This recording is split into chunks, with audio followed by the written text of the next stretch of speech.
அனைவருக்கும் இனிய விநாயகர் சதுர்த்தி நல்வாழ்த்துக்கள். நம்ம வீட்டு விநாயகர் எப்படி இருக்கிறாருன்ட்டு சொல்லுங்கள். எனக்கு கொஞ்சம் எருக்கம்பு மாலை சிறுசாயிடுச்சு. அதுக்கப்புறம் அவருடைய கிரீடத்தை சுற்றி வச்சது சூப்பராகிடுச்சுங்க. இன்றைக்கி என்னுடைய கணவர் தான் சாமிக்கு தூபம் காமிச்சார். நாங்களாம் சின்ன வயசில் என்ன பண்ணுவோம்னா, இதை மாதிரி ரெடிமேடாக விநாயகர் வாங்கிட்டு வர மாட்டோம். அப்போல்லாம் அச்சு விநாயகர் இருக்கும் பார்த்திங்களா, அதுதான் ஒருத்தங்க வீட்டில் அதோடைய அச்சு இருக்கும். நாங்கள் போய்ட்டு களிமண் எடுத்துகிட்டு நல்லா அந்த அச்சில் எண்ணெய் தடவிட்டு இந்த களிமண்ணை போட்டு நல்லா குத்தி எடுத்துட்டோம்னா சூப்பரான அச்சு விநாயகர் ரெடி ஆகிடுவாருங்க. அதுக்கப்புறம் அதோடைய அவருடைய கண்ணு பார்த்திங்கன்னா ரெட் கலரில் ஒரு விதை மாதிரி இருக்கும். அதை தான் நாங்கள் எடுத்துகிட்டு வருவோம். அப்போல்லாம் கிராமத்தில் எல்லாமே கிடைக்குங்க.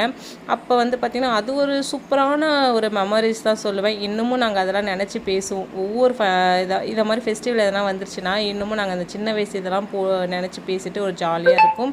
இன்றைக்கி என்ன ஒரு கொலாபரேஷன்னா, நான் செஞ்ச கொழுக்கட்டை சரியாக வரல. எல்லாமே பிதுங்கி போன கொழுக்கட்டையாக தான் வந்துச்சு. நான் என்ன பண்ணிட்டேன்னா, எப்போவுமே அரிசி ஊற வச்சு அதுலேருந்து மாவு எடுத்து தான் கொழுக்கட்டை செய்வேன். அப்போ பார்த்திங்கன்னா அதில் ஒரு ப்ராப்பராக வரும். ஆனால் இப்போ நான் மாவில் செய்கிறதுனால, இந்த கொழுக்கட்டை மாவில் செய்கிறதுனால எனக்கு எப்படின்னு ப்ராசஸ் தெரியல.